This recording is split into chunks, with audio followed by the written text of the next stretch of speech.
Now available in paperback and e-readers, Isis, Amari's Revenge. The goddess next door is confronted by a Nubian queen out for revenge at the Metropolitan Museum of Art in this inaugural Isis series adventure. Get your copy of Isis, Amari's Revenge in paperback and e-readers at Amazon.com and online booksellers everywhere. Better get the coleslaw, y'all, cause we're having us a barbecue. Recently, YouTuber Young Ripper 59 decided to go on a rant where he spoke about how he's not interested in supporting reparations for foundational Black Americans. Now, at the start of this 4-minute rant, he talks about how his fellow Blaze member, Lauren Chen, a half-white, half-Asian woman, had run into some gang members on social media, and how these gang members were talking about how they wanted reparations and also allegedly made threats to her as related to trying to find her address. Now, as Young Ripper 59 goes on his rant about Lauren Chen running into these gang members, he then uses this as a foundation for his argument for not wanting to support reparations for foundational Black Americans. And as I listen to his argument, ironically, he uses more emotion as related to his talking points.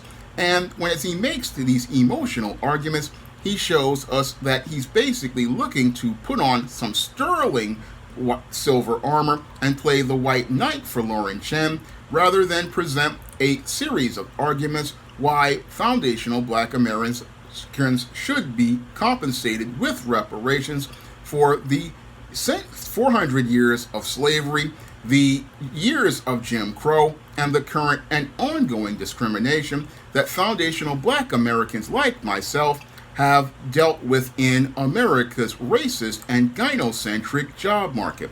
Now, Young Ripper 59 wants to say that the whole argument for reparations is an emotional one, and that's where he shows how completely clueless he is as related to the argument of reparations, because reparations is not an emotional argument, it is a logical argument based on economics, and it is based on economics because the founding of the United States was built on slave labor that was not compensated for as related to foundational Black Americans who were forced to work in building this country and making all of the infrastructure that most of these whites and non-blacks have benefited from over the centuries.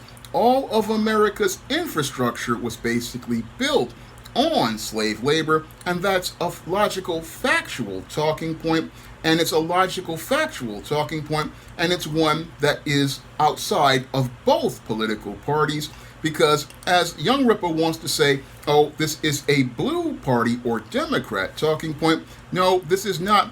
Reparations is not a blue party talking point. No, it is a talking point that most of us in new Black media are talking about, whether it's blue or red, and we don't really care about the politics. No, this is all about providing tangibles to the descendants of slaves for the labor that American business and businesses abroad received and government received all over the world for the labor of foundational Black Americans, and also to compensate foundational Black Americans for the terrorism our ancestors received during the period of Jim Crow after slavery that prevented the Black economy from actualizing its potential, and the whole terrorism that Black people suffered as related to incidents like Rosewood and Black Wall Street, not to mention the current and ongoing discrimination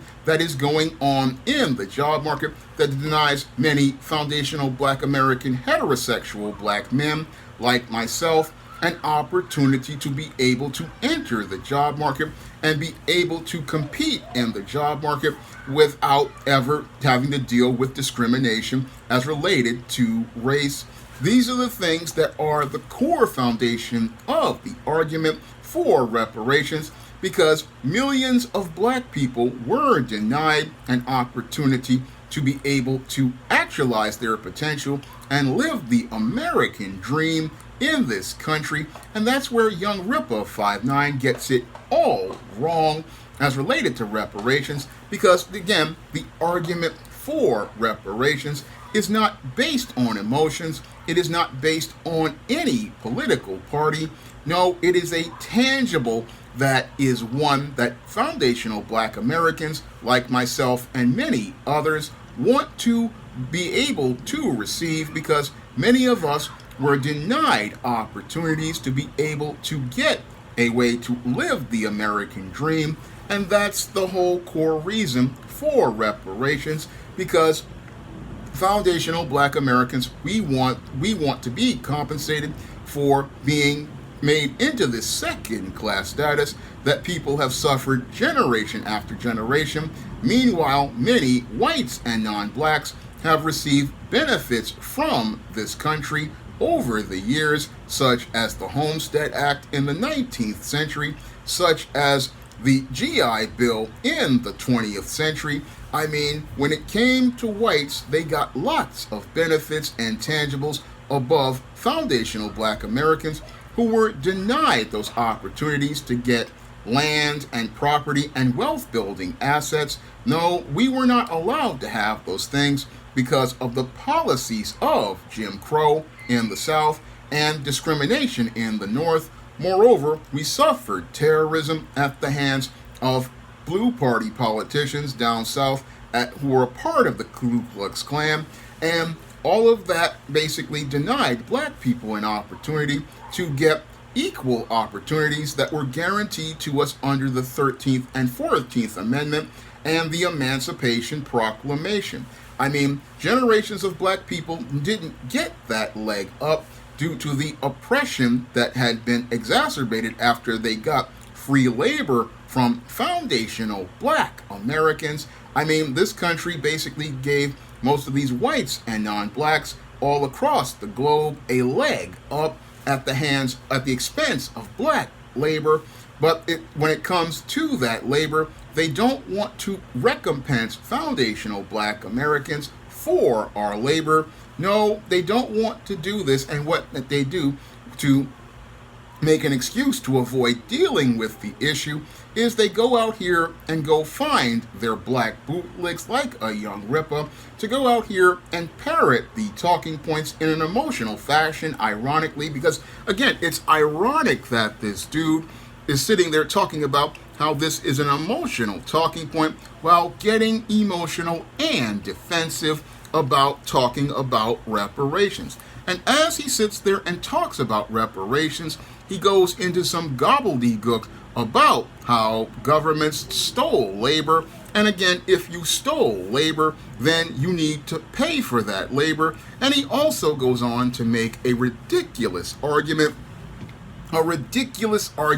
talking about how it's been so many years. Well, it was so many years for Native Americans who basically were pushed off their land with the Trail of Tears onto reservations, which are basically hellholes. And on those reservations, those Native Americans continue to receive compensation, whether it be from the government as related to a block grant that's given to the tribe, or it's also something where they have free reign over their land. I know this because I was doing research for my book, ISIS Imitation of Life, and they have a sovereign nation in this country. And again, sovereign nations where they continue to receive cash payments from a government. I mean, they can get cash payments from a government for basically being forced off their land and being put into these reservations. But foundational black Americans who go out here and put in labor, the descendants of slaves, can't get that kind of compensation. That's where I, again, see the BS in Eric July's argument. I see the BS in Eric July's argument because, again, if Native Americans who were here and were the forced first slave labor can get compensation, then why can't foundational black Americans, descendants who were forced on this land and forced to be in a country but without their choice. I mean, if the descendants of slaves can't, if the Native Americans can get compensation, then why can't foundational Black Americans? Critical question I want to ask Eric July as related to his talking point. And another talking point he wanted to present was talking about how, that happened to the slaves, and the slaves should deserve compensation. That's a straw man argument, and again, a straw man that can easily be torn apart, because all of those descendants, what happened to us is we didn't get those advantages that these whites and non-blacks got. I mean, when it came to the Japanese who were in internment camps, they got compensation for their oppression. The Native Americans got compensation. Even members of a certain religion got compensation for what happened. But when it comes to foundational Black Americans, they don't want to give us compensation in the form of money. And the main reason why they don't want to give foundational Black Americans money is because many of these white supremacists out here and their bootleg supporters, they depend on the black dollar being in a codependent relationship, because as long as Black people are at the bottom of the economy, they can have power over foundational Black Americans, and they can have power over foundational Black Americans, because as long as you can leverage control over those people in an economic codependent relationship, they feel like they have to go out here and spend money with these whites and non-blacks.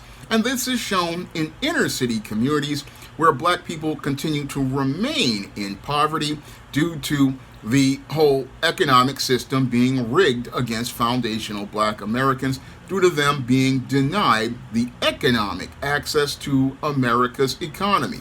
Because as foundational Black Americans have grown up in the last 2 to 3 generations, they have been dependent on jobs. They've been dependent on the American economic system, because the white supremacists basically, with the Ku Klux Klan, again a Blue Party organization, destroyed Black America's economy in 2-pronged assaults. One assault was the terrorism that was done during the days of Jim Crow, where they would go out and burn Black-owned businesses and participate in violence in Black towns like Black Wall Street and Rosewood to destroy that economy, because many of those whites and non-blacks didn't want to compete against foundational Black Americans and create a secondary economy. Because with Jim Crow, what was happening was we were seeing the growth of a Black economy, and they didn't want to see that economy grow, so they participated in terrorism to suppress and oppress that Black people economically and make them feel like they had to be dependent on white and non-Black businesses rather than building their own.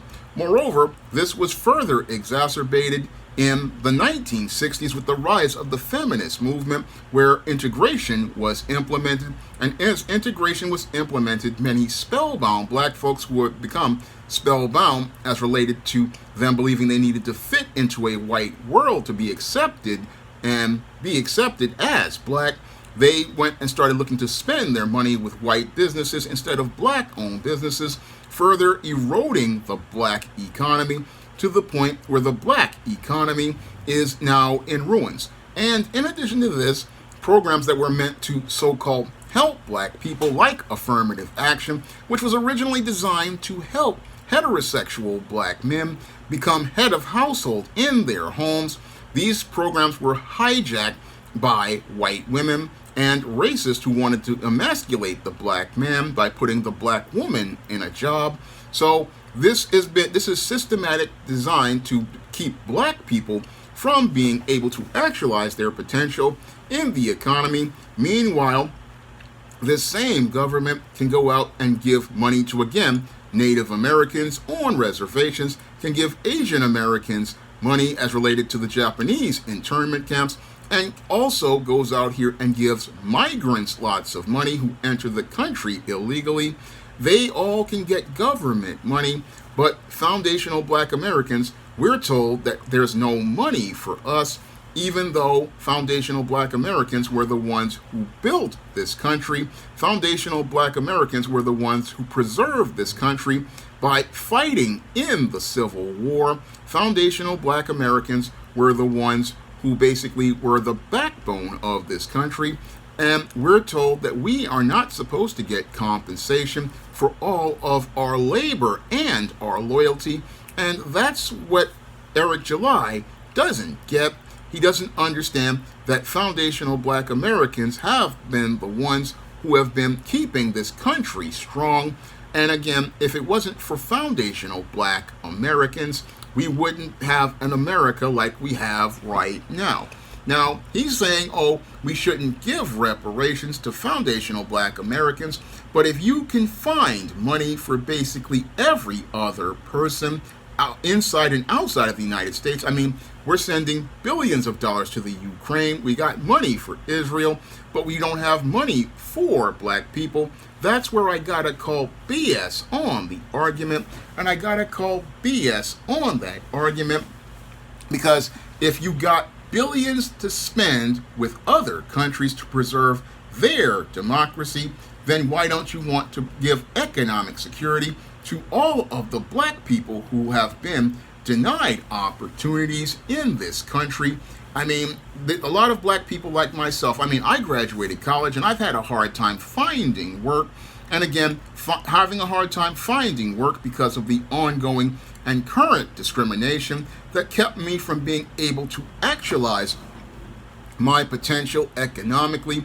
That's one of the reasons why I stand behind reparations. Now, there are some who will say, oh, Pookie and Ray Ray shouldn't get reparations because they're going to spend it on liquor and Kentucky Fried Chicken.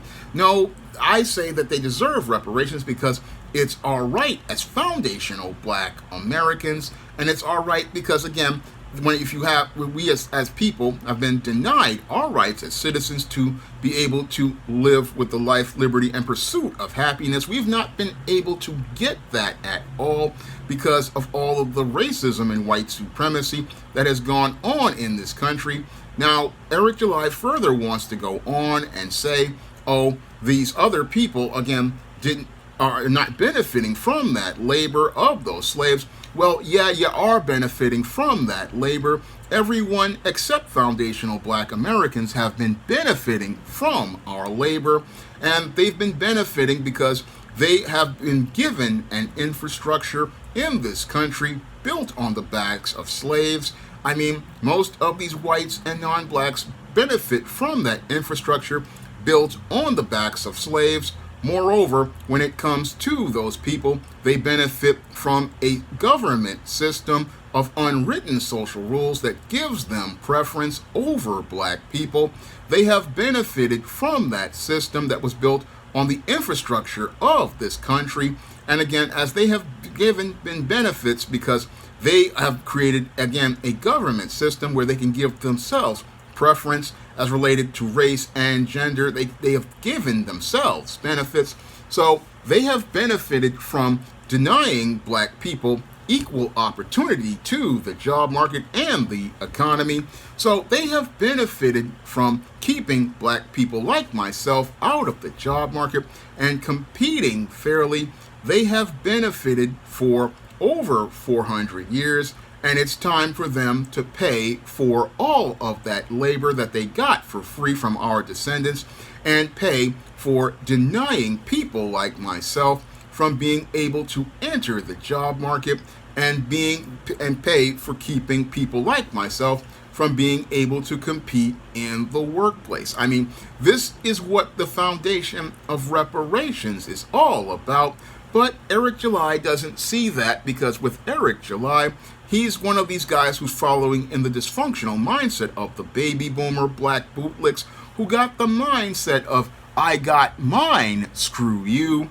And since he thinks he's got his, and he thinks he's got favor with people over at the Blaze, he doesn't understand a statement that Professor Black Truth has always said: bootlick is a job without a retirement plan. And while they'll send you out here to be the puppet that they shove their hand up your ass and have you parrot these statements, eventually they are going to turn on a guy like Eric July after they make these talking points, because that's what's happening right now with Ethan Van Sciver and the rest of the white supremacists who are part of Comicsgate.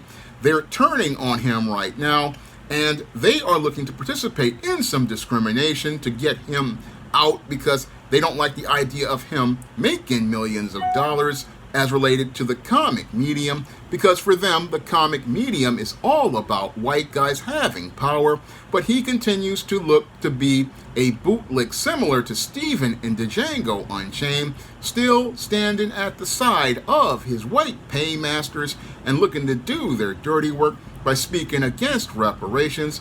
Well, that's where black folks like myself and others who are a part of New Black Media, all of us need to get together and deal with, again, this off-code blackmail by getting on code. And the way we get on code is we deal with this black bootlick by cutting him out of our social circles, and we send this bootlick back to his white supremacist paymasters and send him to deal with their tender mercies as they finally deal with him, because again, they're dealing with him right now as related to looking to undermine him, and we leave him to be dealt with by them, because since he's not about getting us tangibles and not looking to get a check cut for us, we cut him out of our social circles and leave him and his rip-off Rippaverse to suffer the same tragic fate that happens to black bootlicks like that was featured in the movie Rollin' Thunder, Hear My Cry,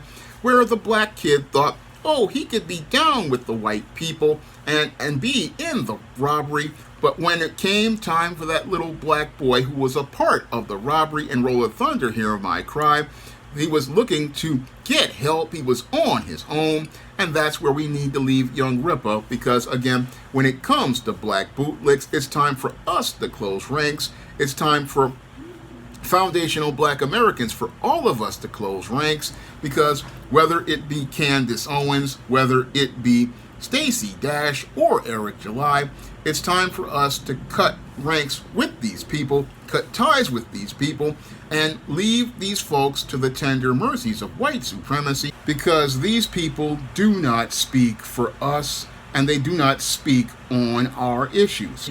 Because if they're not about empowering black people, then they're not about being a part of us. And that's where we need to leave these people, right on these out here in that world, with where they think that the white folks are for them and think that everything is all about everything being quote unquote fair, when this country was never founded on anything fair. And that's shown to us by the way black people were treated in this country. Now, if you want to pick up some of my positive black fiction on the SJS Direct imprint, you can find the books of the ISIS series, the Esteem series, the John Haynes series, and the books of the Spinsterella trilogy, and my vampire novel Eternal Night, and my black sorority novel The Thetas, or my black business novel Recipe for Success. You can find all those books on Amazon.com in paperback and Kindle format. You can also find those books at other online booksellers like Draft to Digital, Smashwords, the iBookstore, Google Play, and Barnes & Noble. And if you want to pick up the first full SJS Direct comic, John Haynes at Death's Door, you can find that comic on Lulu.com right now in paperback. And if you want to see me make more videos taking bootlicks like Eric July to the barbecue, you can send a donation to the Patreon, the PayPal, or the Cash App by clicking the links in the description box. That's all I have to say for this video. You can comment, rate, and subscribe. Now available in paperback and e-readers, John Haynes, Illuminati, the man who rules the world, takes on the head of the global elite in this all-new action-packed John Haynes series adventure. Get your copy of John Haynes, Illuminati in paperback and e-readers at Amazon.com and online booksellers everywhere.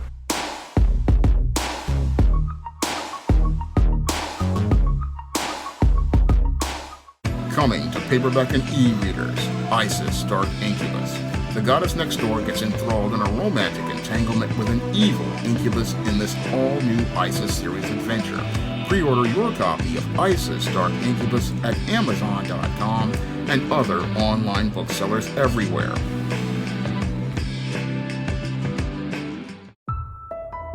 Coming to paperback and e-readers, Esteem Horror in the Hamptons. The aspiring angel tries to escape a house of horrors in this all-new Esteem series adventure. Pre-order your copy of Esteem Horror in the Hamptons in digital format at Amazon.com, Google Play, Draft the Digital, and other digital booksellers, or pick up your paperback copy on May 24th. Support Black-owned and Black-operated digital broadcast media. www.niceradionetwork.com. Nice Radio Network, broadcasting 24 hours a day, 7 days a week.